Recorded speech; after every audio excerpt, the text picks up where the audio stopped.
এমন হয়েছে আমাকে একটা নাটকের সুযোগ দেওয়া হয়েছে, মানে নাটক শোয়ের লাস্ট ডে পর্যন্ত আমি রিহার্সাল করেছি। শোয়ের ওখানে জানতে পারলাম ওই কাস্টিংটা আমি করছি না, অন্য লোক করবে। মানে অনেক ইয়ে আছে, বাধা বিঘ্ন আছে, নেই তা না। কারণ আমি যদি থিয়েটার করবো আমাকে কে চিনবে বা আমার ইনকামটা কোথা থেকে আসবে, এটার একটা ম্যাটার আছে। এখন এই যুগে দাঁড়িয়ে ইনকাম, একটা বয়সের পরে ইনকাম না করতে পারলে উপার্জন করা খুব জরুরি। খুব জরুরি, উপার্জন করা খুব জরুরি। স্যার, থিয়েটার করে কি সত্যি জীবিকা চালানো পসিবল? এমন নয় যে আমি মঞ্চে উঠছি, আমরা মঞ্চে উঠছি, এটাই হচ্ছে থিয়েটারটা। শুধু মঞ্চে উঠে দুটো ডায়লগ বলার জন্য নয়, এক এক জায়গায় এমন এমন পরিস্থিতিতে পড়ে যেতে হয় যেখান থেকে কাজটা উদ্ধার করে আসাটাই খুব টাফ হয়ে যায়, কিন্তু আমরা করে আসি। ওই জায়গা থেকেই হচ্ছে মানুষের জোর, যে আমার তাহলে কিছুটা হারাতে পারবে, আমাকে কিছুটা হারাতে পারবে। আমরা যখন ছোটবেলায় রাস্তাঘাটে চলতাম না, রাস্তাঘাটে কখনো কারো কিস্তি দিতে দেখতাম না। তারপরে সেটা আস্তে আস্তে চালু হলো। আমার তখন মনে হলো এটা খুব খারাপ হচ্ছে, কিন্তু হতেই থাকলো, বাড়তেই থাকলো। একটা হচ্ছে থিয়েটার যদি সে ছোটবেলা থেকে করে, এই যে এখন যে কথায় ডিসাইড করা, কথায় কথায় টেম্পার নিয়ে ফেলছে, মানুষের সঙ্গে ব্যবহার করতে শিখছে না, ডিপ্রেশনে চলে যাচ্ছে, এইগুলো থেকে মুক্তি পাবে এটা আমি মনে করি। স্টার থিয়েটারে রামকৃষ্ণ হচ্ছে, দর্শক আসনে রুদ্রপ্রসাদ সেনগুপ্ত, স্বাধীনিকা সেনগুপ্ত। স্যারের তো গলা সাংঘাতিক। ওই ক্যারেক্টার আমার সন্ন্যাসী ক্যারেক্টার। সন্ন্যাসী কোথায়, সন্ন্যাসীটা কি বলবো তখন না, দলে আরো ছেলেগুলো এই সঞ্জয় ভাই তো ডাকছে, হ্যাঁ আমি ওদের ডাকার অপেক্ষা করিনি। যখন এসেছে আমি চলে এসে, যেই এসছি বুকে চাপতে ধরেছে।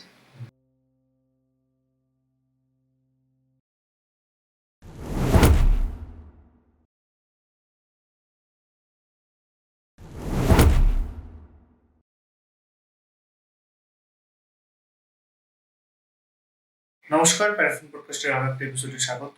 আমি আপনাদের হোস্ট শান্তনু ঘোষ। প্রত্যেকটা এপিসোডের মতো আজও আমাদের এপিসোডটা অনেক বেশি স্পেশাল। কারণ বা কেন সেটা আপনারা খুব তাড়াতাড়ি জানতে পারবেন। আচ্ছা, শুরু করার আগে আমি কিছু জিনিস বলি। এখনকার টাইমে 30 সেকেন্ডের একটা রিলস, এবং সেই রিলসের মাধ্যমে ফেম পাওয়া যায়। আর ঠিক সেই সময় কিছু কিছু মানুষ বা কিছু কিছু পাগল আছে যারা বছরের পর বছর ধরে মঞ্চে দাঁড়িয়ে শিল্পকে বাঁচিয়ে রাখার লড়াই করে চলেছে। তাহলে আদেও আমরা কি সেই রকম ধরনের মানুষকে সম্মান দিতে পারি বা দিয়ে থাকি? ভেবে দেখবেন। এটা ভাবতে পারবেন কখন? যখন আজকের এপিসোডটা দেখবেন। আর কথা না বাড়িয়ে সরাসরি চলে যাবো আমাদের আজকের guest, actor director Sanjay Chakraborty sir, যিনি প্রতিনিয়ত তার চক্রবাক নাট্যদলের মাধ্যমে প্রমাণ করে চলেছেন থিয়েটার বা নাটক কোনো বিনোদন নয়, এটা এক ধরনের সাধনা। চলুন আর সময় নষ্ট করবো না, সরাসরি তার কাছে চলে যাব এবং জেনে নেব এই সাধনার যে রঙ্গমঞ্চ, সেই মঞ্চের পিছনের আসল গল্প। স্যার নমস্কার। নমস্কার, প্যারাফিন পডকাস্ট আপনাকে স্বাগত স্যার। ধন্যবাদ। কেমন আছেন? খুব ভালো, মানে এই সময় দাঁড়িয়ে যতটা ভালো থাকা যায়। বেশ বেশ। আমি এটা বলে শুরু করবো না স্যার, প্রত্যেক টাইমের মতো যে আপনার জীবন সম্পর্কে বলুন, কোথায় কি হয়েছে না হয়েছে, সেটা বলে শুরু করবো না। তার কারণ আজকে প্রচুর কৌতূহল নিয়ে এসেছি, অনেক কিছু জানার ইচ্ছা। তো কখনো এটা জেনে নেবো আপনার থেকে, বা আমি আমার দর্শকদেরকে জানিয়ে দেব যে স্যারের জন্ম কোথায় হয়েছে, কোথা থেকে এসেছেন স্যার, কি হয়েছে না হয়েছে, বা স্যার সংক্ষেপে সেটা জানিয়ে দেবেন। আমি সরাসরি আমার প্রশ্নতে যাবো, তারপর আমি আমার ওই নাকটাকে ধরে রাখতে পারছি। স্যার, আমার প্রথম প্রশ্ন থাকবে এটা আপনার কাছে, অভিনয়ের যাত্রাটা কিভাবে শুরু হয়েছিল? নমস্কার এবং ধন্যবাদ প্যারাফিন পডকাস্টের সকলকে। অভিনয়, শুধু অভিনয় বা বিশেষ করে থিয়েটারে আসা এবং থিয়েটার নিয়ে যাপনে থাকা, এটা সহজে মাথায় আসেনি আর কি। তার জন্যে আমার পিছনের কিছু ব্যাকগ্রাউন্ড আছে অবশ্যই।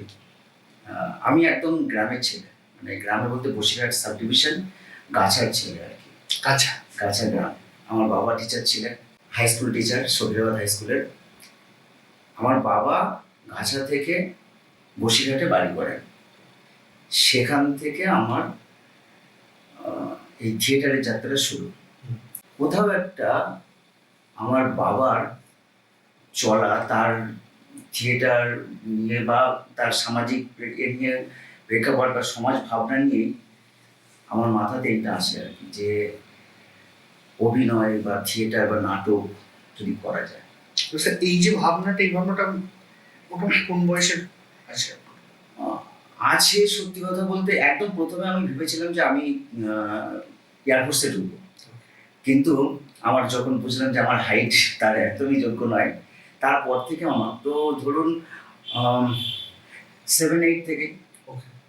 7-8 থেকে। কারণ আমাদের আমার বাবারা যখন গ্রামে ছিলেন তখন বাবারা থিয়েটার করতেন, পাড়া থিয়েটার করতেন, হ্যাঁ ওইটি। এবং আমাকেও মঞ্চে তোলার চেষ্টা করেছিলেন, উঠেও ছিলাম, কিন্তু তখন ভীষণভাবে অসফল ছিলাম, ঠিক আছে। কিন্তু তখন কোথাও একটা মনে হয়েছিল যে যদি ওইটাই করি বা করা যায়, বাবা একটা চেয়েছিল, চেষ্টা করি। তখন থেকে আমি থিয়েটারের ভাবনা নিয়ে মাথায় ঘুরছি আর কি, মানে অভিনয় করবো, থিয়েটার করবো, নাটক করবো, ভাবনা নিয়ে মাথায় ঘুরছি আর কি। উচ্চ মাধ্যমিক দেওয়ার পরে আমায় বসিরহাটে আমার পাশেই একজন দাদা ছিলেন, তার কাছে বললাম যে থিয়েটার করবো কি করে, উনি করতেন আর কি। তো ওনাকে বলে উনি বসিরহাটের একটা দলে নিয়ে গেলেন, সেখান থেকে আমার যাত্রা শুরু। ওকে, সেটা মোটামুটি কত সাল? 99। 99। ওকে, মানে আমি এইটুকু বুঝলাম যে থিয়েটারের প্রতি আকর্ষণটা আপনার ছোটবেলা থেকে এবং ফ্যামিলির থেকেই সেই জিনিসটা আপনার মধ্যে জেনে আছে এবং সেখান থেকে এসছে। ওকে স্যার, থিয়েটার যখন শুরু করলেন আপনি, শুরু করার পর আপনি যে চক্রবাক নাট্যদল, যেটা খুবই বিখ্যাত আমাদের ওদিকে, মানে গ্রামের দিকে, বসিরহাট থেকে শুরু করে এখন কলকাতাতেও চলে এসছে, যতদূর আমি আপনার সোশ্যাল মিডিয়া ঘেটে দেখলাম খুবই সফলভাবে চলছে। তো সেই চক্রবাক নাট্য দল শুরু করতে হবে বা এই যে প্ল্যানিং, এটা কখন, কিভাবে, কেমন ভাবে এসে, যদি এই পুরো গল্পটা একটু বলেন, জার্নিটা, মানে শুরু থেকেই চক্রবাক পর্যন্ত জার্নিটা।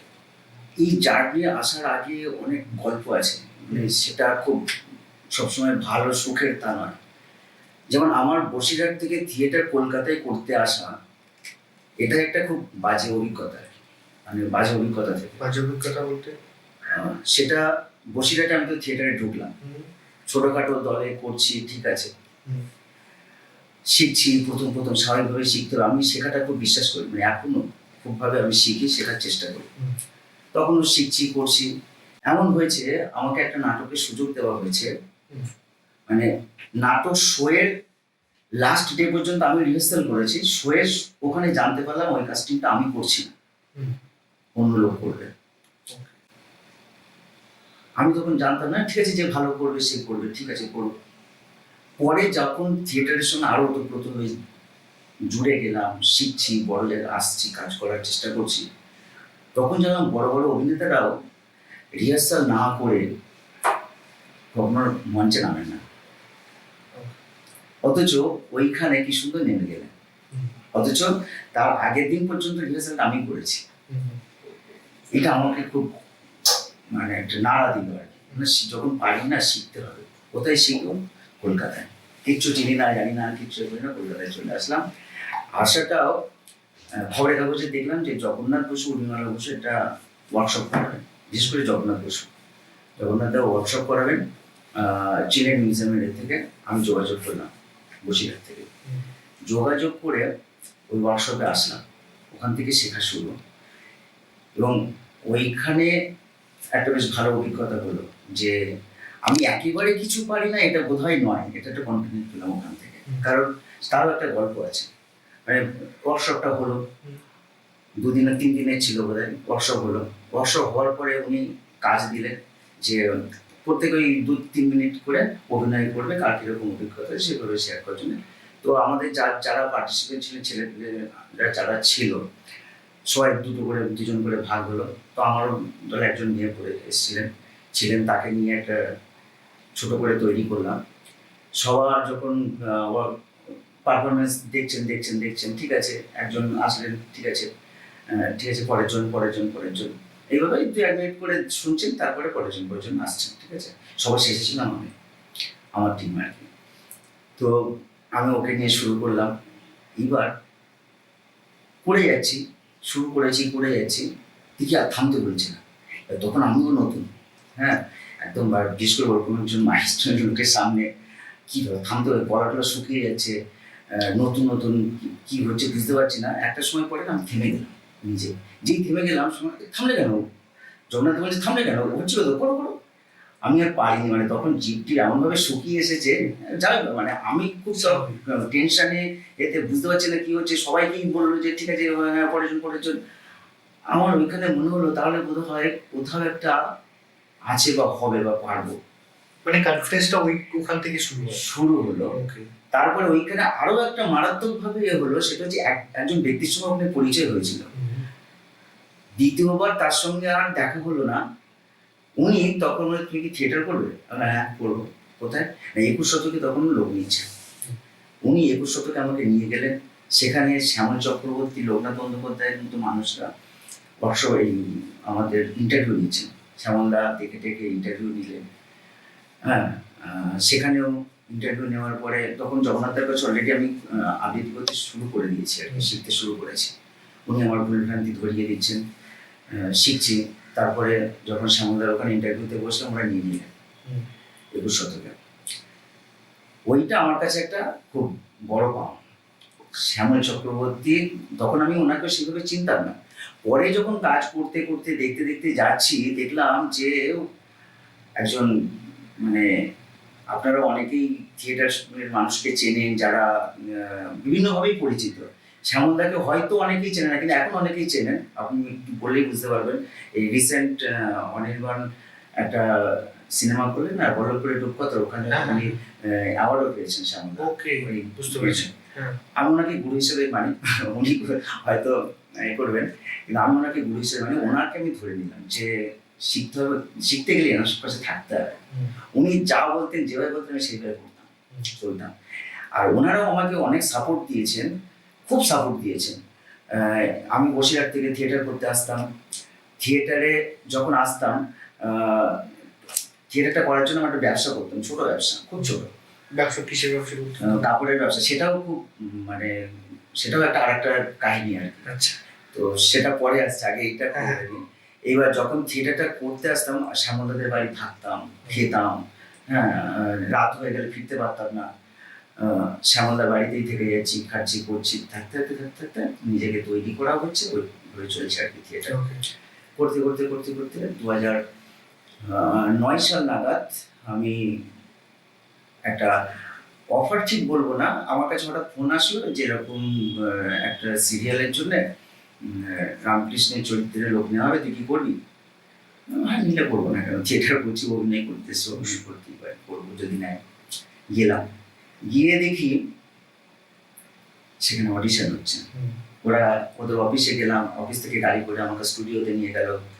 সেখানে দেখলাম যে ওখানে প্রচুর মানুষ আছেন, অডিশন হচ্ছে। আমি তো তখন ভেবেছি যে বাবা, অডিশন হয়, সবাই দেখতে ভালো, লম্বা চওড়া, শহরে ছেলে পেলে, যা হয় সিরিয়াল সিনেমায়, আমাকে কেন নেবে, কেন ডাকলাম আমি জানি না।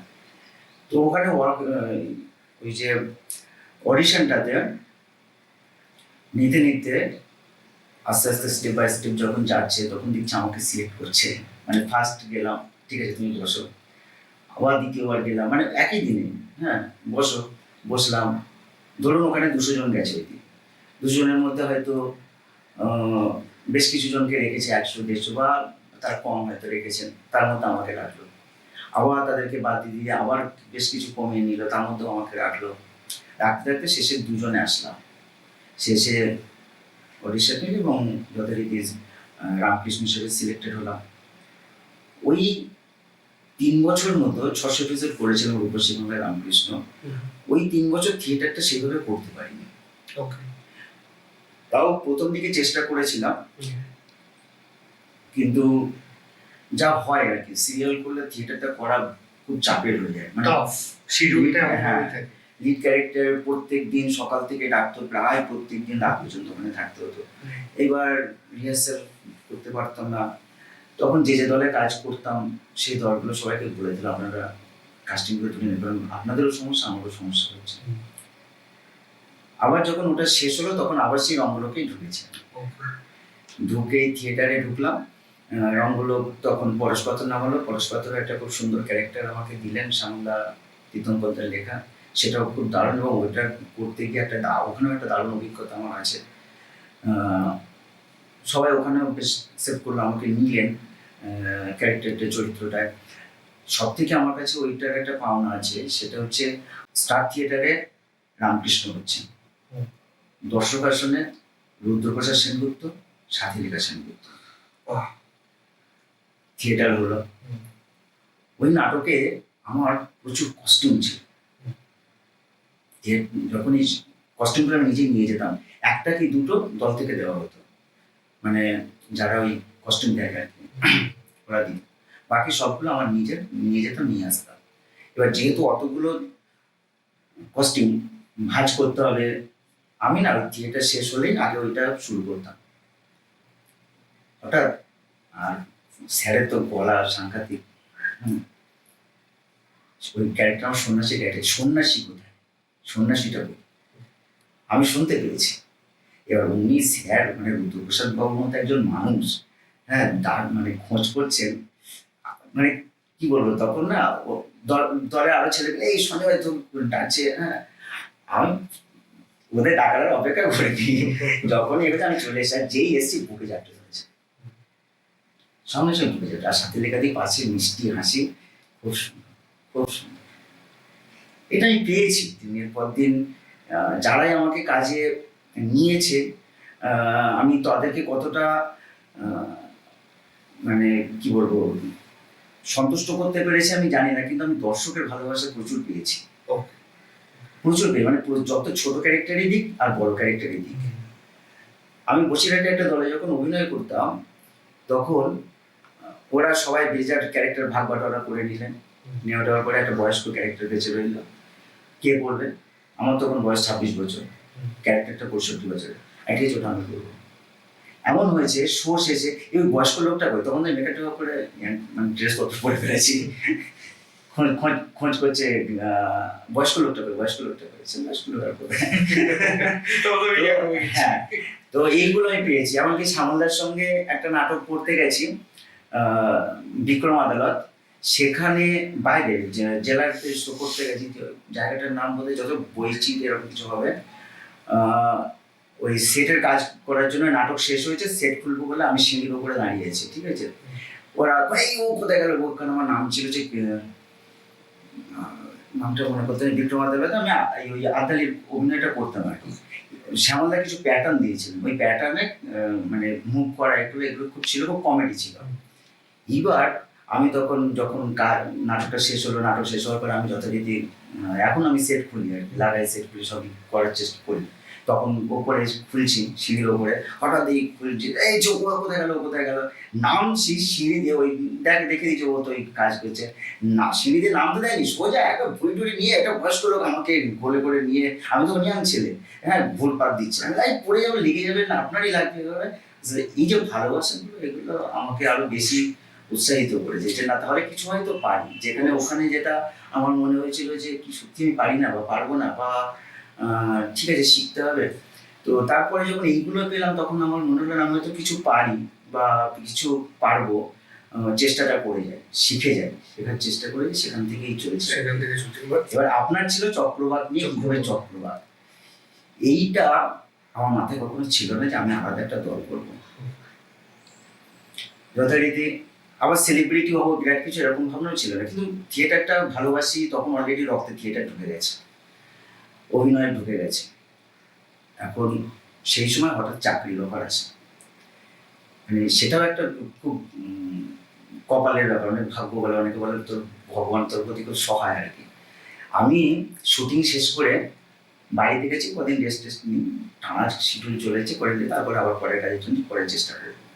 তখন আমার বিয়ে হয়নি, মাকে নিয়ে কলকাতাতেই থাকতাম, বসিরহাটের বাড়িতে গেছে, বাড়ি গিয়ে দেখে একটা চিঠি পড়ে আছে দরজার গোড়ায়, ভিজে ভাজা অবস্থায়, আমার ইন্টারভিউ লেটার, চাকরি হলো। চাকরি তো কোথায় হলো বলছি, চাকরি আমার টিচারিতে। আচ্ছা।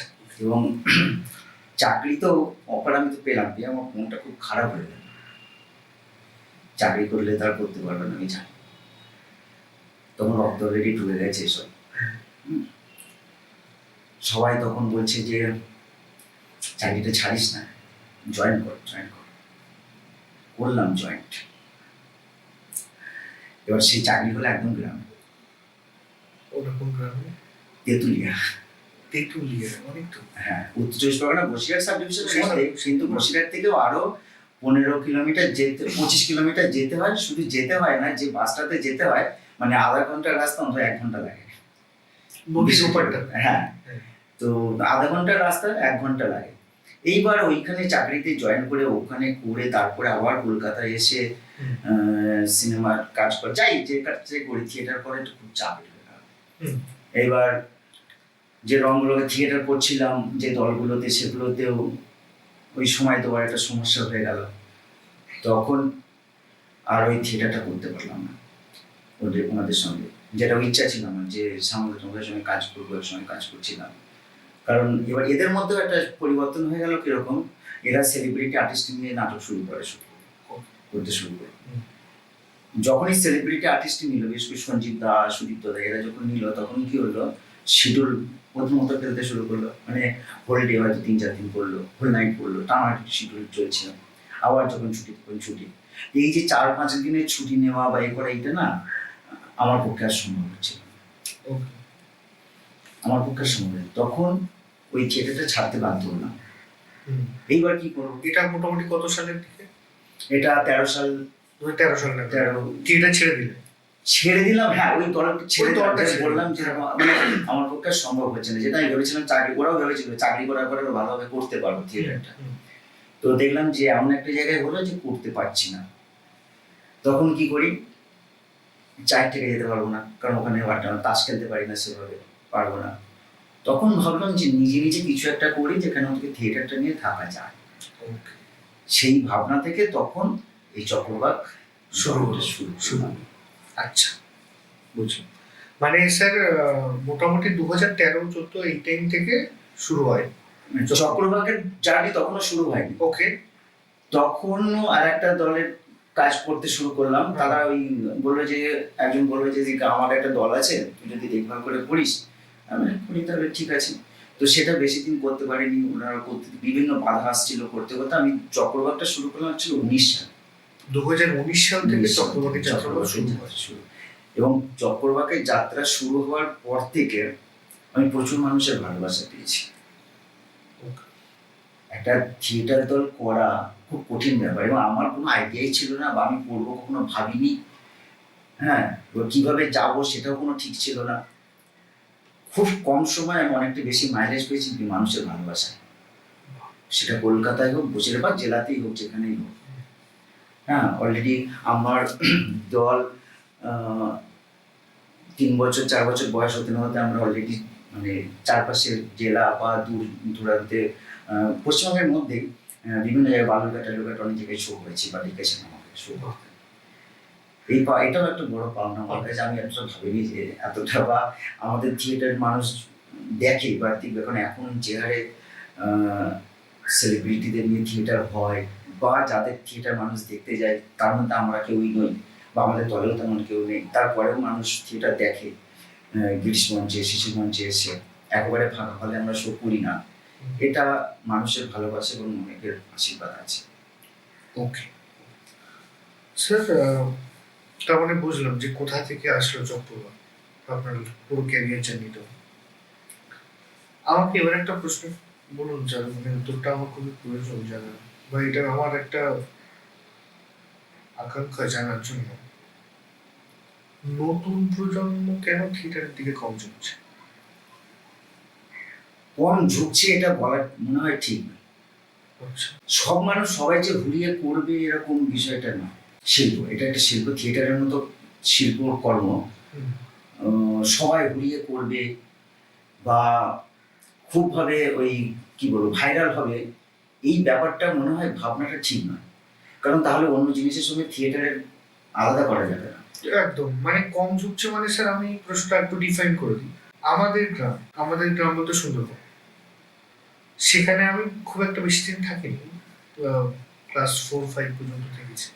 সেখানে ওখানে ততদিন পর্যন্ত ওখানে তখনও কারেন্ট যায়নি, ইলেকট্রিক তখনও যায়নি। তখন ওখানে না মনসার ভাষণ বলে, মনসা ভাষণ হতো। আর ছোট ছোট নাটক হতো।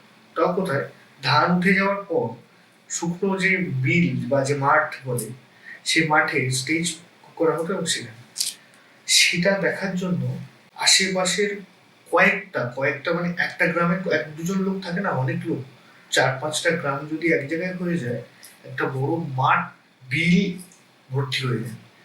ভর্তি হয়ে যেত শুধু মিডিল ওটুকু দেখার জন্য। সিস্টেমেটিক ওয়েতে এখনো হয়, এমনটা নয় যে এখন হয়, এখনো যদি হয়। আমি প্রত্যেক বছরই গ্রামে যাই, সেখানে গিয়ে দেখি সেখানে আর কেউ নেই, মানে ওই হই হুল্লোড়টা আর নেই। সেই জায়গা থেকে এই প্রশ্নটা, যে এবার ওটা আর এটার মধ্যে অনেক পার্থক্য আছে আমি জানি। তারপরও মাথায় আসলো কোনো জায়গা থেকে কি সত্যি কি তাহলে এই ইয়াং জেনারেশন বা এখনকার প্রজন্ম থিয়েটার, মঞ্চ, স্টেজ প্রোগ্রাম এগুলোর থেকে মুখ ফেরাচ্ছে বা কম ঝুঁকছে? যদি ঝুঁকে তাহলে কেন ঝুঁকছে? এবার আপনার ডেফিনিশন। কম ঝুঁকছি এটা মানে আমার মনে হয় না, কারণ হচ্ছে কলকাতাতে যত থিয়েটার দল আছে, সারা ওয়েস্ট বেঙ্গলেও তাই, যত থিয়েটার দল আছে সেখানে অনেক ছেলেপিলেই কাজ করে। এবং কলকাতাতে বিশেষ করে অনেক দলেই আছে গ্রাম থেকে এসে কাজ করছে। হয়তো ওদের একটু ভালো প্ল্যাটফর্ম পাওয়ার ইচ্ছা বা আরো ভালো কাজ করার বা শেখার ইচ্ছা থেকে, আমার মতো হয়তো জায়গা থেকে হয়তো ভেবে কলকাতাতে আসছে, কাজ করছে। এবং আপনি যেটা বলছেন যে গ্রাম বাংলায় যে আগে যে এটা হতো মনসা মঙ্গলবার, এগুলো কিন্তু মানে অ্যাকচুয়াল থিয়েটারে তো অনেক ভাগ আছে। বাংলা থিয়েটার কিন্তু ওইটাই, মনসা মঙ্গল পালা বা আমরা যেটা করি সেটা হচ্ছে ইংরেজের ধার করা প্রসেনিয়াম থিয়েটার। এবার এক জিনিস দেখতে দেখতে হয়তো মানুষের বিরক্তি হতে পারে, কারণ আমরাও কতটা ভেরিয়েশন ওদেরকে দর্শককে দিতে পারছি বা তাদের কাছে পৌঁছতে পারছি, সেটাও একটা ব্যাপার। আর থিয়েটার যদি মানে অনেক আছে, বাধা বিঘ্ন আছে, নেই তা না। কারণ আমি যদি থিয়েটার করবো, আমাকে কে চিনবে বা আমার ইনকামটা কোথা থেকে আসবে, এটা একটা ম্যাটার আছে। কারণ এখন এই যুগে দাঁড়িয়ে মানে ইনকাম, একটা বয়সের পরে ইনকাম না করতে পারলে উপার্জন করা খুব জরুরি। উপার্জন করা খুব জরুরি। তো সেই জরুরি জায়গায় দাঁড়িয়ে থিয়েটার করে তো হবে না, কারণ থিয়েটারে যখন আসছে তখন কি হচ্ছে, সে অলরেডি উচ্চ মাধ্যমিক বিএ পাস করার পরে আসছে। এবার আমরা কি করছি, কোনো কাজ যখন কোনো চাকরি বা কোনো কাজের ডিমান্ড করছি, তার আগে আমরা সেই শিশু শ্রেণী থেকে পড়তে মাধ্যমিক উচ্চ মাধ্যমিক পাস করছি, তারপরে গিয়ে আমরা চাকরি বা কোনো কাজের জন্য আমরা ডিমান্ড করছি যে আমরা একটা চাকরির হকদার বা চাকরি পাওয়ার আশা রাখি। তো থিয়েটারটা সেভাবে করছি না। এবার যদি বলা আসছে না কেন, এতে আমাদের কিছু গাফিলতিও আছে, এমন নয় তা নয়। আমরা ঠিকভাবে হয়তো প্রচার করতে পারছি না, বা এখন যে সহজ হাতের কাছে একদম আসলেই যে এন্টারটেনটা পাচ্ছে থিয়েটারে, সেটা পাবে না, এটা পাবে না। ওই জন্য ঘুরিয়ে সবাই আসবে এটা ভাবাটাও অনর্থক। কারণ এখন ক্লাসিক্যাল গান বা রাগ সঙ্গীত, যাকে বলে রাগ সঙ্গীতটা করে তো মানুষ, তার প্রোগ্রামও হয়, কিন্তু ঘুরিয়ে কি সবাই করে? থিয়েটারটাও করবেন। এবার আপনি যদি বলেন যে এই যে রিল যেভাবে হচ্ছে বা যেভাবে সবাই মানুষ করছে, যেভাবে পারছে, থিয়েটার ওই জায়গাটায় কখনোই যাওয়াটাও ঠিক বলে আমি মনে করি না। কারণ সবকিছুর একটা আছে, এটা একটা জাত আছে, আভিজাত্য আছে। আমি কিন্তু আভিজাত্য অর্থে শুধু ওইটা বলতে চাইছি না যে আমি ভাই থিয়েটার করি মানে থিয়েটার বলা, এরকম বিষয়টা না। বিষয়টা হচ্ছে যে একটা সামাজিক বার্তা তো দেয় থিয়েটার, একটা কথা বলে, যেটা আমরা রিল টিল দেখলে পাবো না। বা আরেকটা বিষয় হচ্ছে, সেটা হচ্ছে যখন টিভিতে কোনো কিছু দেখছে, তখন বাড়িতে বসেই বা একসঙ্গে যখন টিভিতে কোনো সিরিয়াল হচ্ছে বা কিছু হচ্ছে, একসঙ্গে বহু লোক দেখতে পাচ্ছে। থিয়েটারে সেটা সম্ভব নয়। থিয়েটার দেখতে গেলে আপনাকে ওইখানে আসতে হবে, উপস্থিত হতে হবে। হ্যাঁ, সে বাড়ি থেকে তাকে আসতে হবে, হয়তো গাড়ি ভাড়া করে আসতে হবে, সেখানে একটু সময় দিতে হবে, এই সময়টাও তো একটা ম্যাটার। আচ্ছা, তার মানে মোটামুটি আপনি যেটা বললেন বা যেটা বুঝলাম, যে এখনকার প্রজন্ম এখনো পর্যন্ত আছে, কিন্তু হ্যাঁ আগের মতো অত দাপাদাপি হাঁপাহাপি নেই, কিন্তু যাদের দেখার তারা এখনো পর্যন্ত আছে। একদম থিয়েটার দেখে বলে, কারণ আমিও এখনো গ্রামে আমি থিয়েটার করতে যাই এখনো, কিন্তু ওইভাবেই লোক দেখতে আসে। যাত্রাও তো তাই, যাত্রা যখন হয় তখন তো হুড়িয়ে মানুষ দেখতে আসে, মানে মাঠ ভাঙা দর্শক এখনো আছে। তো আছে, সেটা হয়তো কম বেশি হতে পারে, সেটা যুগের সঙ্গে তালের সঙ্গে সবকিছুর সঙ্গে হতে পারে, মানে পার্থক্য হতে পারে একটা। স্যার এখান থেকে 5 বছর পর ভবিষ্যৎ কোথায়? থিয়েটারের ভবিষ্যৎ আমি মনে করি, মানে অনেকেই বলেন যে থিয়েটারের ভবিষ্যৎ নেই আর চলবে না, আমি মনে করি না, থিয়েটার কেন হবে না, মানে থিয়েটারের ভবিষ্যৎ আছে, যা আগে যা ছিল এখনো তাই আছে, সামনেও তাই থাকবে। আচ্ছা। আমি মনে করি তার কারণ হচ্ছে থিয়েটার একটা সময় আজকের জিনিস নয় তো, থিয়েটার 250 বছর আগের জিনিস, তখন থেকে তো হয়ে আসছে। নেই নেই নেই নেই করছে না, লোকে করে না, দেখছে না, এ করে না, করতে করতে এই তো 250 বছরের বেশি চলে হয়ে গেল, চলছে তো, দেখা যাচ্ছে এইভাবেই চলবে। যাদের দেখা তারা দেখবে, যারা দেখার তারা দেখবে, যাদের দরকার হবে তারা আসবে, এবং আমাদের মতো কিছু মানুষ থাকবে যারা সমাজের কিছু বার্তা দেওয়ার জন্য করবে, লড়াইটা করবে যে না আমাদের ভালো কিছু করতে হবে। কারণ আমরা এটা মনে করি, আমার কোনো শিল্পকে বা কোনো কাজকে আমি ছোট মনে করি না, কিন্তু আমি সমাজে কতটা ইম্প্যাক্ট ফেলতে, মানে কতটা আমার কাজের উপরে মানুষ, মানে সমাজটা নির্ভর করছে। আমি যদি ভালোভাবে চলি, আমি আশা করবো আমার ছেলে ভালোভাবে চলবে, তার প্রয়োজনে ভালোভাবে চলবে বা ভালো কাজগুলো বেছে নেবে। আপনাকে আমি একটা কথা বলি, আমার মনে হয়েছে, আমার মন থেকে বলছি, সেটা হচ্ছে আমরা যখন ছোটবেলায় রাস্তাঘাটে চলতাম না, রাস্তাঘাটে কখনো কারো কিস্তি দিতে দেখতাম না, তারপরে সেটা আস্তে আস্তে চালু হলো। আমার তখন মনে হলো এটা খুব খারাপ হচ্ছে, কিন্তু হতেই থাকলো, বাড়তেই থাকলো। ইভেন কি আমি হয়তো আলোচনায় বসেছি, আমাদের ছোটবেলায় একটা সময় আমরা যেভাবে আলোচনা করতাম, মানে অনেক কিছু রেখে ঢেকে, হ্যাঁ যেটা বলা উচিত নয়, যেমন আমার কথা হচ্ছে ঘরের কথা ঘরেই থাকবে, বন্ধুদের সঙ্গে কথা বন্ধুদের সঙ্গেই থাকবে, বাবা মার সঙ্গে কথা বাবা মার মতোই থাকবে। কিন্তু আস্তে আস্তে দেখলাম এই জিনিসগুলো উঠে যাচ্ছে, মানে আমি বিছানায় কি করছি সেটা আমি বন্ধুদের মধ্যে আলোচনা করছি, এরকম একটা জায়গাতে চলে আসছে আলোচনা। তো তখন না আস্তে আস্তে এইভাবেই ক্ষয় হতে শুরু হচ্ছে। আমার তখন প্রথম মনে হচ্ছে যে না আমি এটা করবো না, কখনোই করবো না। তা আমার মতো 2-4টে পাগল হয়তো থাকতে পারে বা থাকবে যে না ওই কাজটা করা যাবে, এটাই করতে হবে, ওই চটুল নাচ বা চটুল গান বা চটুল জিনিস দেখাবো না বা দেখবো না। মানে যতদিন সমাজ বেঁচে থাকবে কিছু তো পাবো থাকবে, ওটা থাকবেই সবসময়। দেখুন আমি মানে বোন তৈরি করার জন্য তো আর তৈরি হয়নি, অনুকরণ তো বোন তৈরি করার জন্য তৈরি, বা মোবাইলটাও এখন যে অনেক মানে ভালো কাজে লাগে, তো আমার বিশ্বটা এখন মুঠোর মধ্যে এনে দিয়েছে, তো সেই মোবাইলটা তো লোকে মিস ইউজ করছে, তো এগুলো তো থাকবে কম বেশি। এইবার আপনি বা আমি কিভাবে চলবো সেটা আমাকে নিজেদের ঠিক করতে হবে। আর সমাজের অবক্ষয় শুধু মানসিক হচ্ছে না, রাজনৈতিক ভাবে সব রকম ভাবে করা হচ্ছে, একদমই করা হচ্ছে। স্যার থিয়েটার করে কি সত্যি জীবিকা চালানো পসিবল? হ্যাঁ, সম্ভব করছে এখন মানুষ করছে, অনেকেই করছেন থিয়েটার, কিন্তু এই প্রথম থেকে সেই প্ল্যানিংটা থাকতে হবে। হট করে শেষ দিকে এসে আমি থিয়েটার নিয়ে থাকবো বা ওইটা নিয়ে ইনকাম করবো, এটা আমার মনে হয় ঠিক না। মানে থিয়েটার করে যদি আমার উপার্জন করার মনে হয় তাহলে ওটাকে আমাকে প্রথম থেকেই নিয়ে চলবো। অবশ্যই তাহলে পসিবল, একদম একদম। কারণ আমরা চাইছি, আমরা অলরেডি অনেক নাটক দলই আছে যারা এখন চেষ্টা করছে ছোট থেকে থিয়েটার করানোর। আমরা বিএ পাস করার পরে বা আমাদের বিএ অনার্সে বাংলা অনার্সে কিছু থিয়েটারের সাবজেক্ট পড়ানো হয়, বা আমরা উচ্চ মাধ্যমিক পাস করার পরে হয়তো রবীন্দ্রভারতী বা বিশ্বভারতী থেকে থিয়েটার পড়ছি, সেটা থাক, কিন্তু ওইটা যদি করতেই হয় আমার মনে হয় ছোটবেলা থেকে চর্চায় থাকলে সে পারবে।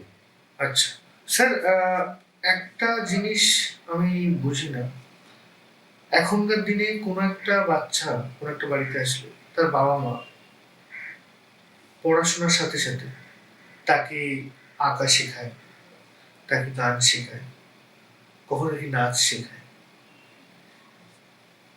থিয়েটার কেন শেখায়? এইটাই তো আমাদের কাছে একটা বিরাট বড় মানে কি বলবো দুঃখের জায়গা। সবকিছুই শেখাচ্ছে, অথচ একটা সময় পরে ভাবে যে আমার মেয়েটা বা ছেলেটা সেলিব্রিটি যদি হতে পারে, বা সিরিয়ালে যদি একটু কাজ পায়, বা এ পায়, তো একটু ছোটবেলা থেকে শেখাও না তাকে। শেখাচ্ছে না কেন? এটা হয়তো আমরাই তাদের কাছে পৌঁছতে পারছি না সেইভাবে, বা বোঝাতে পারছি না হয়তো। কোথাও না কোথাও হয়তো এটা হয়তো পৌঁছানো যাচ্ছে না হ্যাঁ, মানুষ পর্যন্ত। কারণ আমরা যখন যখন পড়াশোনার মধ্যে স্কুল লাইফে যখন থিয়েটার করতে আসছে, তখন ভাবছি যে ওটা করে কি হবে, ওটা কেন করছিস, সময় নষ্ট করছিস কেন?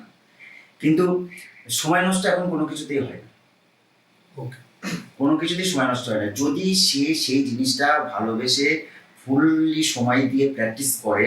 সে যে পড়াশোনা করছে, সে চাকরি পাবে শিওর বা পায় না। তো পাশাপাশি যদি কিছু এক্সট্রা অ্যাক্টিভিটিস যদি করে, তাহলে তো অসুবিধা কোথাও নেই। আমি জানি না কেন অন্য কিছু শেখা হয়তো থিয়েটারটা শেখাতে চায় না।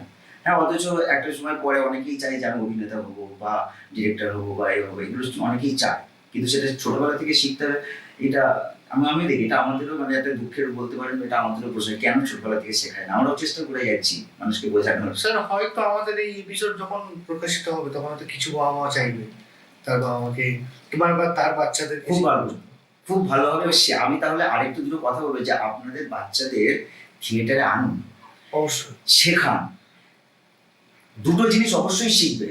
সেটা হচ্ছে এই যে এখন যে ফোন নিয়ে সবসময় সময় নষ্ট করছে না, যাই করুক, সে খেলাধুলো হয়তো করছে, আবৃত্তি শিখছে, সবকিছু করছে, কিন্তু তার মধ্যেও একটা অনেকটা টাইম ফোন নিয়ে সময় কাটাচ্ছে, যেটা তার শরীরের, মনের এবং সব দিক দিয়ে ক্ষতি হচ্ছে। আর একটা হচ্ছে থিয়েটার যদি সে ছোটবেলা থেকে করে, এই যে এখন যে কথায় ডিসাইড করা, কথায় কথায় টেম্পার নিয়ে ফেলছে, মানুষের সঙ্গে ব্যবহার করতে শিখছে না, ডিপ্রেশনে চলে যাচ্ছে, এইগুলো থেকে মুক্তি পাবে, এটা আমি মনে করি।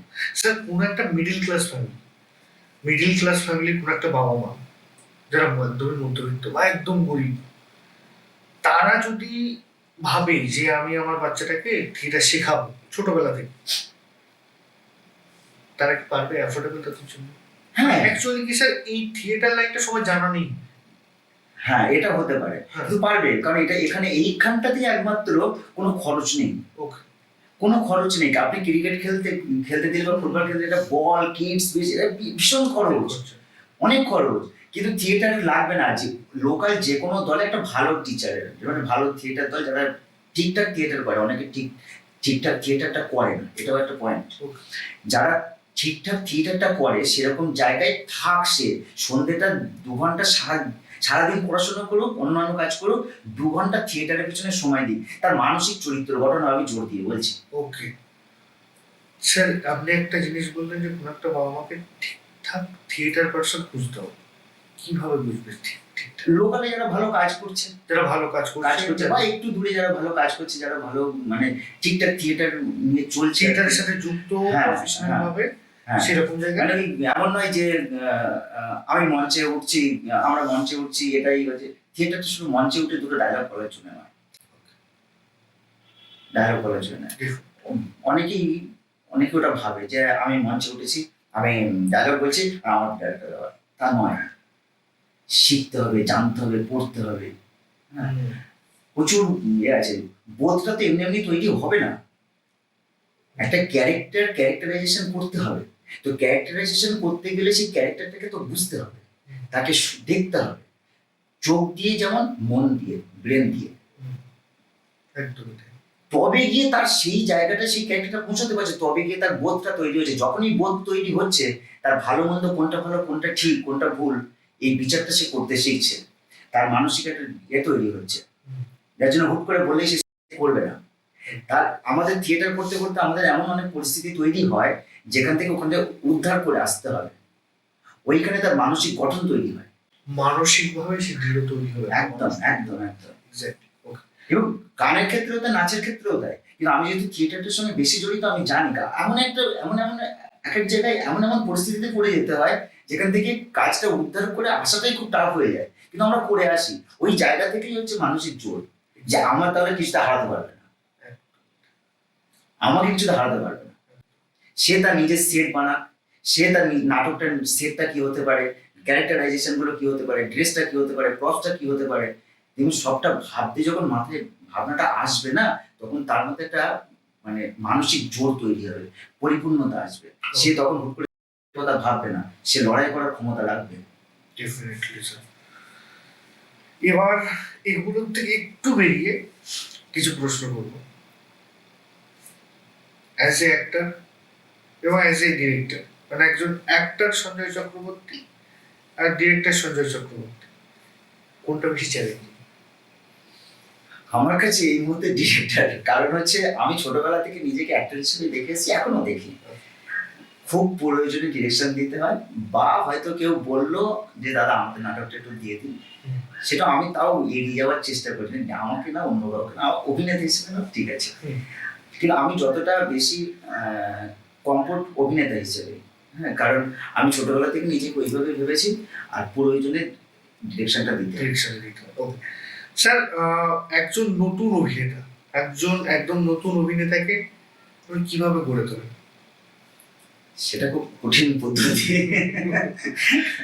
নতুন অভিনেতাকে মানে এসে আগের দলে থাকতে হবে। অ্যাকচুয়ালি প্রশ্নটা করার কারণ আছে, আমার প্রচুর অনেক বন্ধু বান্ধব আমার সাথেই থাকে, আমি অভিনয় করবো, তো এটা জানা প্রয়োজন যে আলটিমেট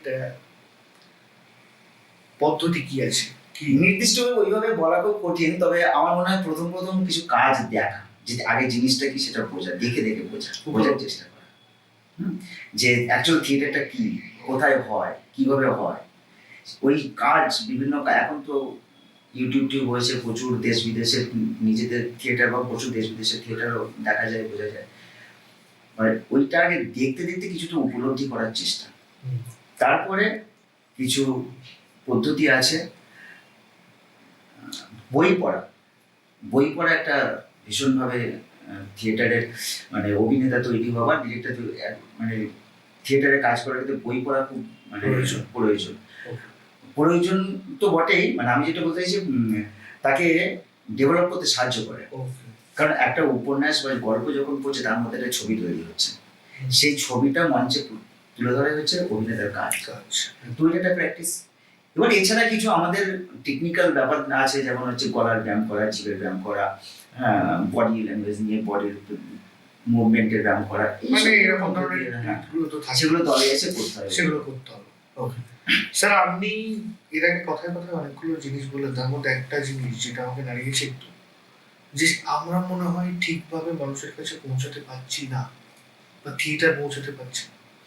আপনার কি মনে হয় যে এখনকার জেনারেশনকে আরো বেশি অ্যাট্রাক্ট করার জন্য, বা এখনকার কলুষিত সমাজকে সামান্য দূষণমুক্ত করার জন্য থিয়েটারকে সবার ঘরে পৌঁছানো প্রয়োজন, এবং সেই পৌঁছাতে গেলে থিয়েটারের কি কি চেঞ্জ হওয়া উচিত আপনার চোখে? ফার্স্ট কাজ হচ্ছে ওদের কাছে গিয়ে করতে হবে। মানে যেটা বাদল সরকার করেছিলেন, তারপরে সেভাবে কেউ করেনি বা করছেন না। বাদল সরকার কিন্তু প্রসিনিয়াম থিয়েটার দিয়ে শুরু করেছিলেন।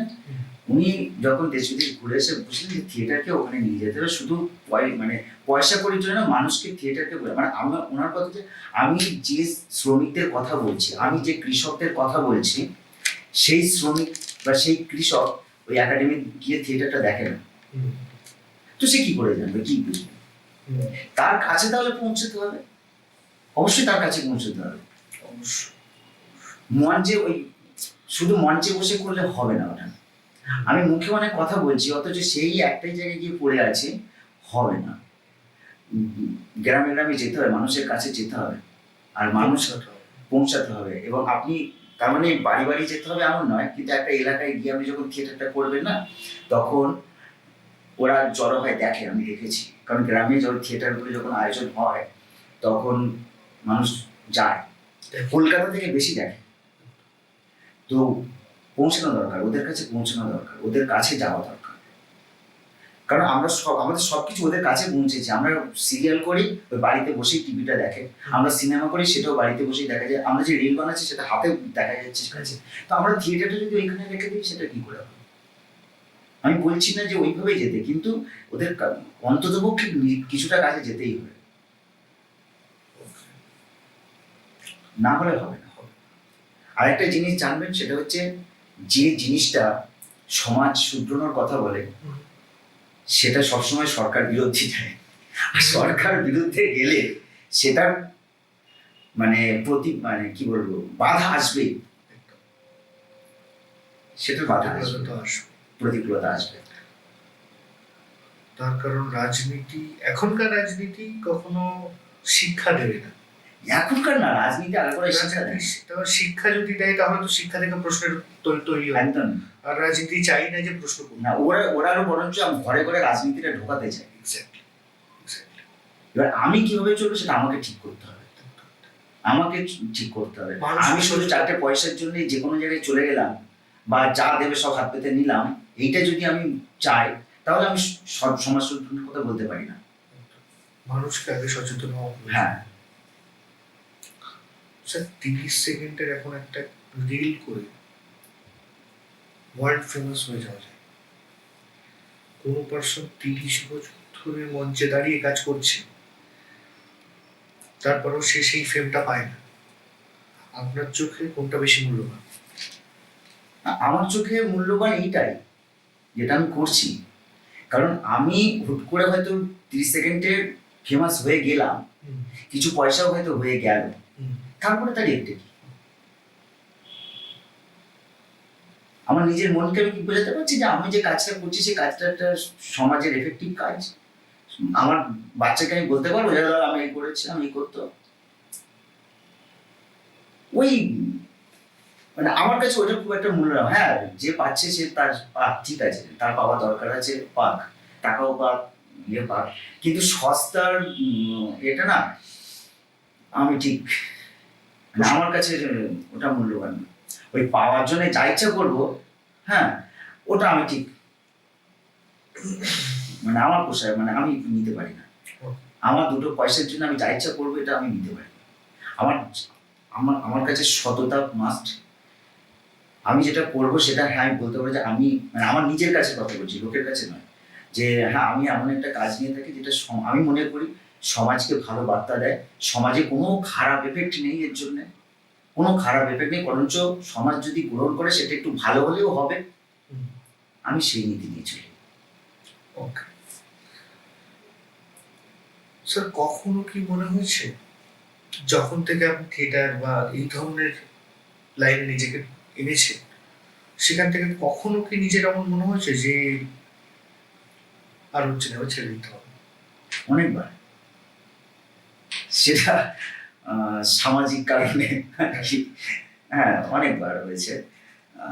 থিয়েটার যখন অভিনয় করছি তখনও হয়েছে, মানুষের কিছু মানুষ যেমন ভালোবেসে ডাকছে, কিছু মানুষ এমনভাবে হেয় করছে, মানে মনে হচ্ছে যেন চোখে আঙুল দিয়ে বলে দিতে চাইছে যে তুমি ছাড়ো জায়গাটা, ভালো লাগছে না। মানে বহু আর ওরকম হয়েছে, মানে এটা আসে মাঝে মধ্যে আসে, তবে সেটা ওই কাজ করতে গিয়ে হতাশা থেকে নয়, মানে সামাজিক বিভিন্ন রকম বাধা থেকে, সেখান থেকে ওভারকাম কিভাবে করবেন? বারবার আসা যখন যেরকম ভাবে সমস্যা আসে সেইভাবে ট্যাকেল করার চেষ্টা করি, সেইভাবে ট্যাকেল করার চেষ্টা করি।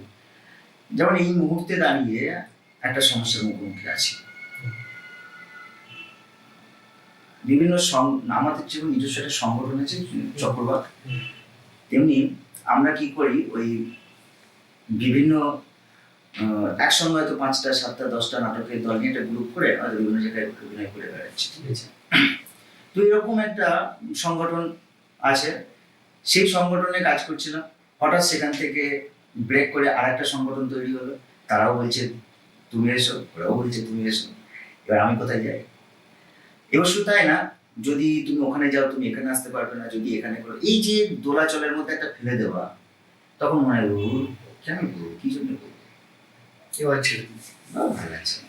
হ্যাঁ, কিন্তু ওটার জন্য ছাড় যখন না, এবং যখন ওই সমস্যাটা পড়লো ঠিক আছে, তারপর যখন একটু ঘুমিয়ে নিই তখন মনে হয় না, এই জন্য ছাড়বো না, একা চলবো, একলা চলবে, যদি ডাকশনে কেউ না আসে একলা চলবে, একদম। স্যার, একজন অ্যাক্টর হতে গেলে আপনার মতে সব থেকে বেশি কি স্যাক্রিফাইস করা মানে করতে হয়? ও বাবা, মানে থিয়েটার অ্যাক্টর, থিয়েটার অ্যাক্টর জীবনে প্রচুর কিছু স্যাক্রিফাইস করতে হবে। মানে আমার কোনো বন্ধু বান্ধব নেই, আমার মানে থিয়েটার ওরিয়েন্টেড ছাড়া আমার কোনো হচ্ছে আত্মীয় স্বজন নেই। মানে সবাই গালাগালি দিতে দিতে সব ছেড়ে দিয়েছে আর কি। প্রথম প্রথম তুমি খবর নিস না, তুই পাতিস না, এই করতে করতে এখন আর তারা কিছু বলেও না, খবরও নেয় না, আমাদেরও আর নেওয়া হয় না। হ্যাঁ, সামাজিক পাড়া প্রতিবেশী নেই, এমনকি পাড়া প্রতিবেশী একসময় মানে আমি যেহেতু একটু রিয়াজ টিয়াজ করি, করতে পারি থিয়েটারের জন্য, পাগল না কি স্বাধীন না চিৎকার চেঁচামেচি করে যাচ্ছে। বলেছে, এমনও বলেছে বসিরহাট থেকে যখন আমি নাটক করতে আসছি, ও বাবার পয়সা আছে পেয়েছে নষ্ট করছে। অনেক কিছু শুনেছি, অনেক কিছু স্যাক্রিফাইস করেছি। হ্যাঁ, আমার আসলে আমার কেন, আমার পরিবারকেও করতে হয়েছে, আমার মাকে করতে হয়েছে, আমার বউকেও করতে হয়েছে। হ্যাঁ, এখনো মানে এত দিন ধরে করছি, কম বেশি মানুষের পরিচিতি, কাজ কর্ম পেয়েছি, করছি, চলছে, তারপরেও হচ্ছে, মানে এটা চলতেই থাকবে। এবং সামনে যারা আসবে তাদের জন্য আমরা সেমি বার্তা, এগুলোকে নিয়েই চলতে হবে। হ্যাঁ, নিয়েই চলতে হবে। ওকে স্যার, এবার একটা অভিজ্ঞতার কথা বলবেন, সেই অভিজ্ঞতা যেখানে রিজেক্ট হয়ে সব থেকে বাজেভাবে রিজেক্ট হয়েছেন এবং সব থেকে বাজেভাবে ভেঙে পড়েছে, এমন একটা অভিজ্ঞতা। ওই প্রথমেই বললাম, ওইটাই আমার কাছে মানে সব থেকে, ওই মুহূর্তে বুঝতে পারিনি, পরে বুঝেছি আর কি। ভেঙে পড়িনি, ওখান থেকে বরঞ্চ আরো আমাকে বলছেন আমাকে আরো ভালো জায়গায় কাজ করতে হবে, শিখতে হবে। সেটা হচ্ছে ওই থিয়েটার যেদিন শো হবে তার আগের দিন পর্যন্ত আমি রিহার্সাল করেছি, শোয়ের দিন অন্য কেউ শো করছে। এটা সব থেকে বাজে অভিজ্ঞতার মধ্যে একটা, রিজেক্টেড। ওকে, এবার স্যার আমার বলুন যে আপনার কাছে সফলতা মানে কি, মান না সম্মান? সম্মান। একদম। ধরুন আজ থেকে, ধরুন আপনি, এবার প্রশ্ন একটু অন্যরকম হবে, ধরুন আজ থেকে আপনার ক্যারিয়ার স্টার্ট হচ্ছে এই থিয়েটার লাইফে, বা অ্যাজ এ অ্যাক্টর বা অ্যাজ এ ডিরেক্টর, আজ থেকে আপনার স্টার্ট হচ্ছে, আপনি কি কি পরিবর্তন করে স্টার্ট করতে চাইবেন যেটা পিছনে ভুল করেছেন? ভুল ঠিক বলা যাবে না, কাজ করতে আপনি কি পরিবর্তন চাইবেন? হ্যাঁ, কাজ করতে করতে পরিবর্তন করতে হবে কিছু কিছু জিনিস। যেমন থিয়েটারটা আমরা যেমন করছি হল বেসিস, একটু আগে বললাম, ওটা যতটা পারে যে মানুষের কাছে নিয়ে যেতে হবে। কিভাবে নিয়ে যেতে হবে সেটাও নিজেদেরকেই প্ল্যান করতে হবে। আমি চাই যে প্রত্যেকটা বাচ্চা মানে বাচ্চা বেলা থেকে থিয়েটার নিয়ে চর্চাটা করুক। সে বড় হয়ে যে থিয়েটার করতে হবে এমন জন্য নয়। মানে আমরা যেমন পড়াশোনা করি, একটা বয়সের পরে 5 বছর বয়স হলে পিপিতে ভর্তি হব, তারপরে 1, 2, 3, 4 চলতে থাকে। ওই ঠিক সেম ভাবে থিয়েটারটাও লোকে করুক, মানে বাচ্চাদের মা বাবারা বাচ্চাদের দিক, এইটা যদি আমি তাদের কাছে একটু পৌঁছাতে পারি। হ্যাঁ, এখন যেটা নেই, এই পরিবর্তনটা আমার দরকার মনে হয়েছে আর কি, করা যায় যদি। আর তেমন কিছু পরিবর্তন না আছে, পরিবর্তন আছে, কিন্তু এই মুহূর্তে হয়তো সেইভাবে করতে পারবো, মনে আছে না এইভাবে আর করে চলে যে। হ্যাঁ, ওকে, থিয়েটারটা যেভাবে মানে মানুষের কাছে পৌঁছানো কিভাবে চায় সেইটা নিয়ে বেশি ভাবনা চিন্তা করা। ওকে, বুঝতে পেরেছি। স্যার, এবার আমায় বলুন যে থিয়েটার না সিনেমা, কোন সত্যিকারের অ্যাক্টিং কোথায়? থিয়েটার। যদি অ্যাক্টিং সব জায়গায় লাগে, একটু ধরো, অ্যাক্টিং সব জায়গায় লাগে, থিয়েটারটা একটু কঠিন। তার কারণ হচ্ছে এখানে শুরু হলে একেবারে শেষ হবে, তারপরেই থামানো। ওখানে একটা সুবিধা আছে কি, ভুল হলে কাটের ব্যবস্থা আছে। আর যদি অ্যাক্টিং স্কিলের কথা বলেন, সব জায়গায় সমান। কারণ অ্যাক্টরের পরিচয় হচ্ছে অ্যাক্টিং স্কিলের উপরে। যে যত ওই 4টে ডায়লগ, আবার বলছি, যে 4টে ডায়লগ বললেই অ্যাক্টিং হলো না। আমি ক্যারেক্টারটাকে কিভাবে এস্টাবলিশ করতে পারছি, ক্যারেক্টারটাকে কিভাবে মানুষের গ্রহণযোগ্যতা দিতে পারছি, সেটা সব জায়গায় সমানভাবে আছে। তার জন্য যে প্র্যাকটিস, সবটা সমান প্র্যাকটিস। হ্যাঁ, কিন্তু ওখানে একটা সুযোগ আছে কি, আপনার ভুল হলে কাটের অবস্থা আছে, এখানে কাটবে। এখানে শুরু মানে শেষ, শুরু করে শেষ করতে হবে, পর্দা পড়া পর্যন্ত। ওকে স্যার, আজকের দিনে যে সমস্ত ওটিটি প্ল্যাটফর্মস, সেখানে যে সমস্ত ওয়েব সিরিজ, আপনার কি কোথাও মনে হয় যে এই ধরনের ওয়েব সিরিজ বা এই ধরনের ওটিটি প্ল্যাটফর্মস গুলো অভিনয়ের মান কমাচ্ছে? এটা বলা খুব কঠিন ব্যাপার, কারণ আমি একটা সময় না মানে ঠিকভাবে ওটিটিকে নিতে পারি, হুম। কিন্তু এখন যেভাবে মানুষ করছে, মানে এগিয়ে নিয়ে যাচ্ছে, আমার পক্ষে এটা বলা খুব মানে টাফ হবে যে ওটা খারাপ বা এই ব্যাপারটা আমার কাছে জানি জানি না। আমি আর ওটিটি সেভাবে খুব একটা দেখাও হয় না আমার, হ্যাঁ, খুব একটা দেখাও হয় না। আর আমি যখন মানে কাজ করছিলাম বা কাজ করি, এখনো চেষ্টা করি যে এখন তো শুধু থিয়েটারটা নিয়ে একরকম আছি, কেউ ডাকলে হয়তো টুকটাক কাজ করি, কিন্তু আমার মনে হয় যে ভালো কাজ যাই যেখানেই হোক না কেন, আমার কোনো অসুবিধা নেই। অ্যাক্টিং থাকা প্রয়োজন। অ্যাক্টিং থাকা প্রয়োজন, এবং গল্পটা যেন মানে এমন গল্প না হয় যেখানে সমাজের বিপরীত কোনো বার্তা যায় বা খারাপ কোনো বার্তা যায়। এক্স্যাক্টলি। ঠিক আছে, সে সিনেমা হোক, সে ওটিটি হোক, সে থিয়েটার হোক, সে যাই হোক না কেন। স্যার, তাহলে এই জায়গা থেকে আমি যেটা বলবো, এখনকার টাইমে কিছু কিছু পার্টিকুলার সিনেমার যদি আমি নাম বলি, হয়তো জানি অনেক কন্ট্রোভার্সি হতে পারে। যেমন যে ধরনের সিনেমাগুলো, যেমন এখন যে ধরনের প্রচলিত যে সিনেমাগুলো সব থেকে বেশি সবার মুখে মুখে, হিন্দিতে যদি বলি সাল্লার বলুন, পুষ্পা, ওই যে সিনেমাটা সব থেকে বেশি, তাই না? তারপর আপনার আরো কিছু সিনেমা আছে, কেজিএফ। এখান থেকে তো কোনো বার্তা নেই সমাজের জন্য। ওগুলো তো ব্যবসা, ব্যবসার জন্য করা, ওর আলাদা আর কি আছে, শুধু পয়সা ইনকাম। আমাদের থিয়েটারও তো এরকম অনেকে করার চেষ্টা করছে, সস্তা করে দেওয়ার চেষ্টা করছে, তাতে ভালো হবে না, সমাজের ভালো হবে না। এখন পয়সাটা হবে হয়তো। ওকে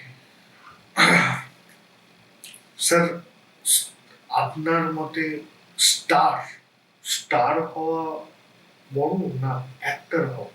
একটা স্টারটা কভারের ব্যাপার, মানে তার সাথে কিছু লাভ কাজ করে? অবশ্যই। কেমন ধরনের লাভ যদি একটু বলেন? কেমন ধরনের লাভ বলতে মানে আমি উদাহরণ হিসেবে দিই, কলকাতায় অনেক বড় বড় অ্যাক্টর আছে, বা ভারতবর্ষে বহু বড় বড় ভালো ভালো অ্যাক্টর আছে, কেউ তারা স্টার না, বা খুব কম মানুষ স্টার হতে পেরেছে, কিন্তু অ্যাক্টর প্রচুর ভালো ভালো আছে। এটা তো আছে একদম। হ্যাঁ, তা আমি মনে করি, আমার কাছে আমি মনে করি স্টার হওয়াটা একটা কপালের ব্যাপার। স্টার মানে অভিনেতা হতে হবে স্টার হওয়ার জন্য, এটাও ঠিক নয়, কারণ অনেক স্টার আছে যারা অভিনয় পারেন না, আবার অনেক ভালো অভিনেতা আছে যারা স্টার নয়, ওকে। এবং আমরা তাদের থেকে শিখি, শেখার চেষ্টা করি, হ্যাঁ, তারা স্টার নন। স্যার, কোন একটা, আমি এই প্রশ্নটা আগেও করেছি, তারপরেও একটু আরেকটু ডিফাইন করে দিতে চাইবো।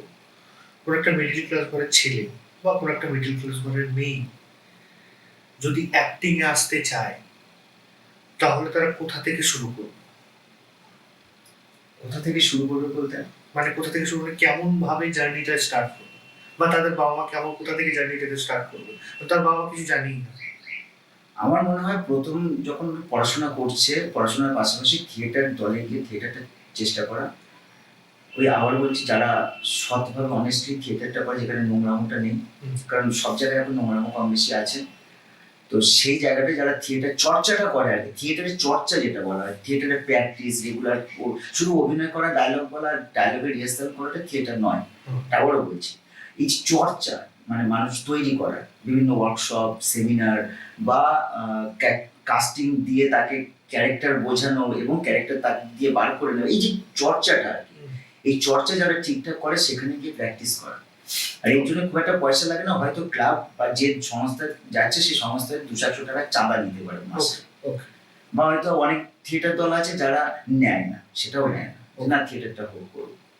স্যার, কোন একটা পার্সন যদি চক্রবাক দলের সাথে যুক্ত হতে চায়, তারা আপনার সাথে কিভাবে যোগাযোগ করবে, বা কোথা থেকে যোগাযোগ করবে, কোথায় আছে যদি একটু বলেন? ফেসবুক আছে। আচ্ছা, চক্রবাকের ফেসবুক পেজ আছে? হ্যাঁ, ইউটিউব চ্যানেল আছে, ওখানে সব জায়গায় আমার নাম্বার আছে, সেখান থেকে সেখান যোগাযোগ থেকে, করে নিলে তারা যোগাযোগ করতে পারবে।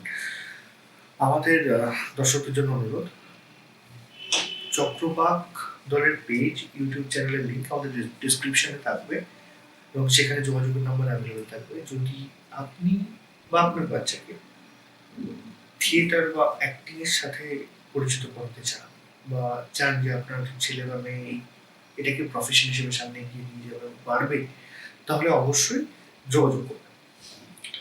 স্যার এবার একটা প্রশ্ন, যে প্রশ্নটা মানে অনেকক্ষণ থেকে মাথায় ঘুরছে। কিছু কিছু বাড়ি আছে সেখানকার সেই পার্টিকুলার ফ্যামিলির ছেলে মেয়েদের অনেক ইচ্ছা যে আমি অ্যাক্টিং করবো বা আমি থিয়েটারটি শিখবো, বাড়ির কোনো সাপোর্ট নেই। বাড়ির সাপোর্ট নেই মানে কি, মানে বাড়ি একদিকে, তার ইচ্ছাটা একদিকে, মানে একটা যদি সাউথ পোল হয় একটা নর্থ পোল, এমন ধরনের একটা ব্যাপার। তারা জিনিসটাকে এগোবে কিভাবে, বা আদৌ কি তারা তাদের কি তাদের এগোনোটা পসিবল? কঠিন ব্যাপার, তবে আমি তাদের বাড়ির মানুষদের কাছে অনুরোধ করব যে বাচ্চাদেরকে থিয়েটারে রাখুন, বাচ্চাদেরকে থিয়েটারে রাখুন। আপনারা ফলো রাখুন যে সে উল্টোপাল্টা কিছু করছে কিনা, থিয়েটার চর্চাটা করছে ঠিকঠাক করছে কিনা, এটা ফলো রাখুন, কিন্তু আটকাবেন না। কারণ আমি আবারও বলছি, একটা ছেলে হোক মেয়ে হোক, তারা যদি বাচ্চা বেলা থেকেই মানে স্কুল লাইফে পড়াশোনার পাশাপাশি যদি থিয়েটার চর্চাটা করে, সে অনেক দিক থেকেই স্বাবলম্বী হতে পারবে। ভুল ভ্রান্তিগুলো মানুষ মাত্রই ভুল করে, ভুল হতেই পারে, জায়গায় পৌঁছাবে না যেখানে খুব বড় ক্ষতি হতে পারে। হ্যাঁ, কিন্তু সেটা ওই নেশাটা দেখতে হবে। অনেক থিয়েটার দল আছে হয়তো বা হয়তো যারা এটা বলছে যে সাউথ পোল নর্থ পোলে আছে, হয়তো তারা হয়তো তাদের সামনে যে থিয়েটারটা হচ্ছে সেটা হয়তো ঠিক হচ্ছে না, তারা দেখছেন। হ্যাঁ, সেই জিনিসগুলো হলে হবে না। এতে থিয়েটার দলেরও বলবো যে আপনারা সঠিকভাবে চর্চাটা করুন, এবং বাবা মাদেরও বলবো যে থিয়েটার উপর বিশ্বাস রাখুন এবং পাঠান, থিয়েটারটা করুন বা করতে দিন বাচ্চাদেরকে। আরে ওরা থিয়েটার করে যে বড় হয়ে অভিনেতা হবে বা অভিনেত্রী হবে এমন বিষয় জন্য ভালো মানুষ তো তৈরি হতে পারে। হ্যাঁ, মানে ভালো মানুষ হওয়া, সমাজের সঙ্গে চলা, বিভিন্ন আমি আবারও বলছি, আমাদের এমন এমন মানে শো করতে গিয়ে বা থিয়েটার নামাতে গিয়ে এমন এমন সমস্যার সম্মুখীন হই, হ্যাঁ, যেগুলো থেকে মানে বুদ্ধি খাটিয়ে বেরিয়ে আসতে হয় বা উদ্ধার হতে হয়। এই যে উদ্ধারের পথ আমরা বার করি, সেও শিখবে। একদম। সেও যে কোনো মুহূর্তে বাবা একটু কি বললো, মা একটু কি বললো, সে গলা যদি দেবে না, সে ভাববে, ভাবতে সেই ভাবনাটা শেখাবে। ওই জন্য থিয়েটারটা, বা শুধু থিয়েটার বলবো না, সে রাগ সঙ্গীতে থাক, সে ক্লাসিক্যাল ডান্সে থাক, সে তবলা বাজাক, এগুলো করুক, মানে শেখার টাইমে ভালো জিনিসটা শিখুক। ওকে। শেখার টাইমে ভালো জিনিসটা শিখুক, যেটা চরিত্র গঠন করবে, যেটা তার শেখার ভবিষ্যতে কাজে লাগবে। আর সে যে কোনো গান গাইতে পারে, সে ওয়েস্টার্ন গানও গাইতে পারে, কিন্তু আমি যদি বেসিকটা না জানি, আমার নিজের ঘরটাকে আমি যদি না চিনি, তাহলে আমি বাইরেটা কি করে চিনি, বাইরে কি করে করবো? বাইরে শুধু দেখে দেখে শিখলে ওটা ওপর উপর শেখা হয়, ওটা নিয়ে বেশি দিন চলা যায় না। একদম। ওটা নিয়ে বেশি দিন চলা যায় না।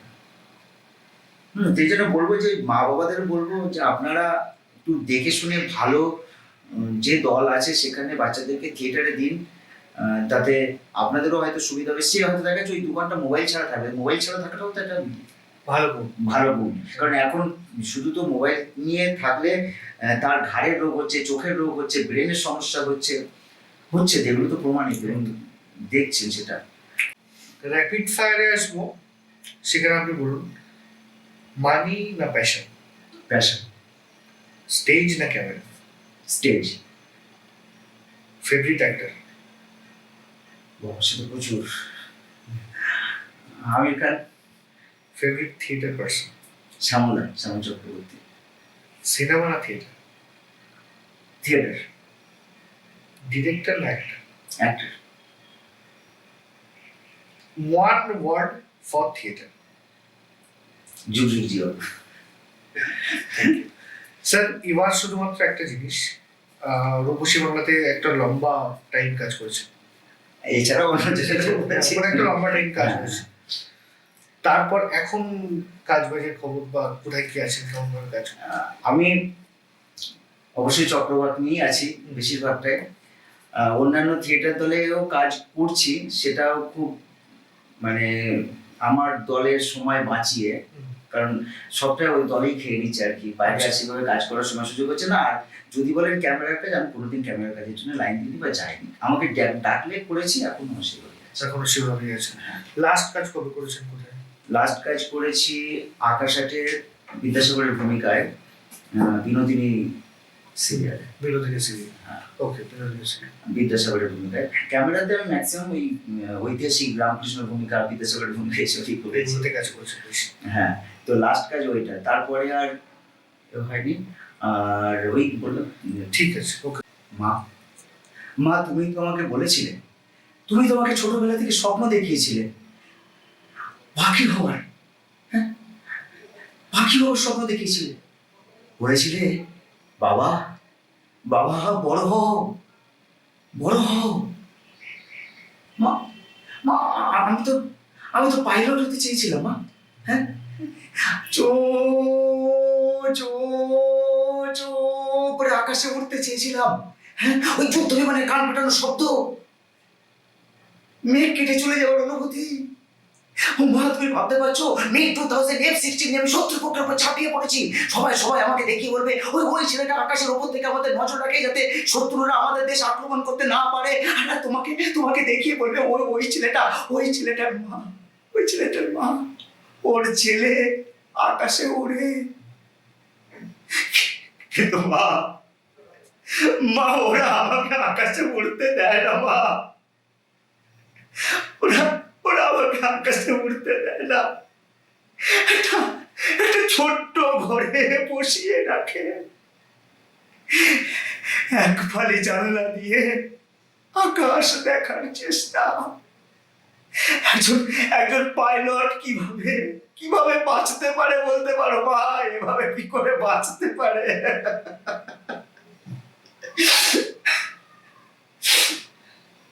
এটা স্বপ্নে আকাশ বলে আমরা নাটক করি। ওই নাটকের এটার একটা বার্তা আছে। নাটকটায় ছেলেকে ছোটবেলা থেকেই স্বপ্ন দেখে দেখাতো মা বাবা যে তুমি এয়ারফোর্সে পাইলট হবে, বড় হও, ভালো লেখাপড়া করতে হবে। হ্যাঁ, কিন্তু ছেলেটা সেই প্রেশারটা নিতে পারে না। আমরা যেটা হয় সমাজে, ছেলে মেয়ে প্রেশার নিতে পারে কি না পারে দেখার দরকার নেই, আমরা প্রেশার দিয়ে যাই। সে অন্য কিছুতেও ভালো হতে পারে, সেদিকে আমরা দেখি না, শুধু ওই পড়াশোনার পিছনেই ছোটায়। তো ওই নাটকটা ওইরকমই, ওই ছোটবেলা থেকে ওর স্বপ্ন দেখাতে শুরু করে এয়ারফোর্সের পাইলট হবে। কিন্তু একটা সময় সে পড়াশোনার চাপটা নিতে পারে না, পাগল হয়ে যায়। সে নিজেকে পাইলট ভাবে, সবসময় ওর পাইলটের ড্রেসপত্র পরেই ঘুরে বেড়ায়, সব জায়গায় যায়। আর ওর বন্ধু বান্ধব কোনো কেউ এসে পরিচয় দিলে বা চিনতে পারলে তাদেরকেও স্বপ্ন দেখে ওই চাকরি দিতে পারে। তো সে পাগল হয়ে যায়, এমন পাগল হয়ে যায় তার মা পাগলাগারোতে দিতে বাধ্য হয়। কিন্তু সে পাগলাগারোতে যেতে চায় না। তাকে বলে বোঝানো হয় যে ওটা পাগলাগারদ নয়, ওটা হচ্ছে এয়ারফোর্সের একটা বেস ক্যাম্প। সেখানে জোর করে মা পাঠাতে চায়, পাঠায়, পালিয়ে চলে আসে, আবার ওরা নিয়ে যেতে আসে। তখন ওই সিন, অ্যাকচুয়ালি নাটকটা প্রথম থেকে কেউ বুঝতে পারবে না যে ঘটনাটা এই। নাটক শেষে গিয়ে লোকে বোঝে যে ঘটনাটা অ্যাকচুয়ালি। এবার স্যার শেষ করব, সময় শেষ। শুধুমাত্র একটা রিকোয়েস্ট, সমাজের জন্য আপনার তরফ থেকে একটা বার্তা। আমি সেরকম ভাবে কিনা জানি না, তবে আমি বলবো যে প্রত্যেকটা মানুষের, মানে বড়দেরও উচিত ছোটদের সেইভাবেই শিক্ষা দেওয়া যাতে সে মানুষ হতে পারে, তাকে ঠিকভাবে পথ দেখানো। এবং বড়দেরও বলবো সংযত হন, সংযমের এখন খুব অভাব, সংযত হতে বলবো। সব ব্যাপারে কার সঙ্গে কথা বলছে, কি বলছে, কেন বলছে ভাবে না, বলতে হয় বলে, করতে হয় করে, সেটা অন্য এটা বেশি ক্ষতি করছে। একটু ভাবা। Thank you so much sir, ভালো থাকবেন। এক এপিসোডে কখনো এরকম ধরনের মানুষের পুরো গল্প শোনা পসিবল নয়। আপনারা জানেন প্যারাফিন পডকাস্ট সবসময়ের জন্য সেরকম ধরনের মানুষদেরকে সামনে নিয়ে আসে যারা রিয়েল পার্সন, রিয়েল টক, রিয়েল স্টোরি। ভালো থাকবেন স্যার। সমাজের জন্য আপনাদের মতো মানুষ বা কিছু পাগলের প্রয়োজন, যারা এখনো বেঁচে আছে বলে হয়তো আমরা সমাজে মাথা তুলে এখনো দাঁড়াতে পারি। আপনার মতো মানুষের সুস্থ থাকা প্রয়োজন। চক্রবাক দলের আরো সামনে এগিয়ে যাক সেই কামনাই করি। এবং আমাদের পডকাস্টের তরফ থেকে যদি কোনো ছেলে বা কোনো মেয়ে বা কোনো প্যারেন্টস তার বাচ্চাকে চক্রবাকের সাথে যুক্ত করেন, আমরা তাতে খুশি হব। আপনাদের অনেক ধন্যবাদ আমার মতো মানুষকে এরকম আনা এবং তাদের কথা শোনানো বা শোনার। তার জন্য অনেক ধন্যবাদ আন্তরিকভাবে। Thank you so much. এবং আমিও চাইবো প্যারাফিন আরো আরো আরো আরো অনেক দূরে এগিয়ে যাক, খুব ভালো হবে। আর এই যে আপনারা করছেন, মানে এখন সবাই সস্তার পিছনে দৌড়াচ্ছে। শুধু তাই না, যারা আমি দেখছি মানে বড় বড় নিউজ চ্যানেলগুলো ক্রিমিনালদেরকে দেখায়, ভালো মানুষদের দেখায় না। যারা সমাজে অন্যায় করছে তাদেরকে বড় বড় করে দেখাচ্ছে, অনেকক্ষণ ধরে দেখাচ্ছে। এগুলো আমার কাছে ঠিক মনে হয় না। হ্যাঁ, তাদের যদি খবর দিতে হয় কোনো একটা কোনো একটু খবর দিয়ে দেবো, তার নাম দিয়ে তার ছবি দিয়ে প্রকাশ করে তাকে একটু সেলিব্রিটি বানিয়ে দিচ্ছেন। কিন্তু আপনারা সেখানে উল্টো পথে হাঁটছেন, মানে ভগবান আপনাদের সহায় হবেন অবশ্যই। হ্যাঁ, এই সস্তার জায়গায় হাঁটাটা এখন তো সব মানুষের, বড় বড় নিউজ চ্যানেল থেকে শুরু করে বড় বড় যারা করছে সবাই মানে দেখছে যে ওখানে ওটা সমাজের ক্ষতি।